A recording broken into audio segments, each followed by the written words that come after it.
ಇನ್ನು ನಟ ದರ್ಶನ್ ಎಲ್ಲೇ ಹೋಗಲಿ ಎಲ್ಲೇ ಬರಲಿ ಅಭಿಮಾನಿಗಳಂತೂ ವಿಪರೀತವಾಗಿರ್ತಾರೆ.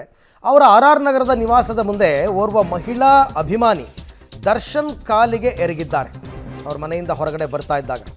ಆದರೆ ಮಹಿಳಾ ಅಭಿಮಾನಿಯನ್ನು ಸಮಾಧಾನಿಸುವಲ್ಲಿ ಸೋತಿದ್ದಾರೆ ದಾಸ.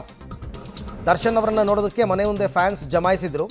ದರ್ಶನ್ ಬರ್ತಾ ಇದ್ದಂತೆ ಕಾಲು ಮುಟ್ಟಿ ನಮಸ್ಕರಿಸೋದಕ್ಕೆ ಬಂದಿದ್ದಾರೆ ಮಹಿಳೆ. ಈ ಸಂದರ್ಭದಲ್ಲಿ ಅವ್ರನ್ನ ಸಮಾಧಾನ ಪಡಿಸೋ ಪ್ರಯತ್ನ ಮಾಡಿದ್ದಾರೆ, ಆಗಲಿಲ್ಲ. ಸೊ ಅವ್ರನ್ನ ಹಾಗೆ ಓಡ್ ಹೋಗಿ ಅವರು ಕಾರನ್ನು ಹತ್ಕೊಂಡು ಹೋಗಿದ್ದಾರೆ. RR ನಗರದಲ್ಲಿರುವ ದರ್ಶನ್ ಮನೆ ಮುಂದೆ ನಡೆದಂತಹ ಘಟನೆ ಅದು. ಅವ್ರ ಮನೆ ಮುಂದೆ ಯಾವಾಗಲೂ ಅಭಿಮಾನಿಗಳು ಇದ್ದೇ ಇರ್ತಾರೆ, ಎನಿ ಟೈಮ್. ಯಾವಾಗಲಾದ್ರೂ ದರ್ಶನ್ ಹೊರಗಡೆಗೆ ಬರ್ಬೋದು, ಸಿಗ್ಬೋದು ಅಂತ ನೋಡಿ.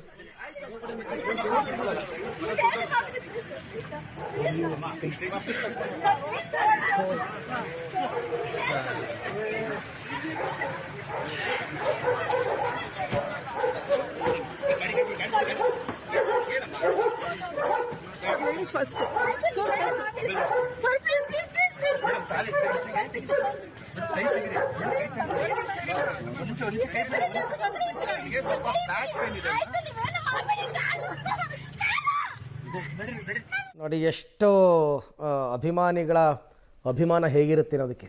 ಪೊಲೀಸರು ಬಂದು ಸಮಾಧಾನ ಪಡಿಸಿ ಕರ್ಕೊಂಡು ಹೋದರೂ ಕೂಡ ಆಕೆ ಬಿಡ್ತಿಲ್ಲ, ಕಿರ್ಚ್ತಾ ಮತ್ತೆ ಮುಂದೋಗಿ ಮತ್ತೆ ಕಾರ್ ನಿಲ್ಲಿಸ್ತಾರೆ. ದರ್ಶನ್ ಮುಂದೋಗ್ಬಿಟ್ಟು ಸ್ವಲ್ಪ ಮುಂದೋಗ್ಬಿಟ್ಟು ಮತ್ತೆ ಕಾರ್ ನಿಲ್ಲಿಸ್ತಾರೆ. ಅವರವರ ಅಭಿಮಾನ ಆ ರೀತಿ ಇರುತ್ತೆ. ಈಗ ದರ್ಶನ್ ಫಿಲ್ಮ್ ಶೂಟಿಂಗ್ನಲ್ಲಿ ಬೇರೆ ಬ್ಯುಸಿ ಆಗ್ತಾರೆ ಸೋಮವಾರದಿಂದ. ಸೊ ಹಾಗಾಗಿ ಅತಿ ದೊಡ್ಡ ಫ್ಯಾನ್ ಬೇಸ್ ಇರ್ತಕ್ಕಂಥ ದರ್ಶನ್ಗೆ ಆ್ಯಸ್ ಎಕ್ಸ್ಪೆಕ್ಟೆಡ್ ಇವೆಲ್ಲವೂ ಕೂಡ.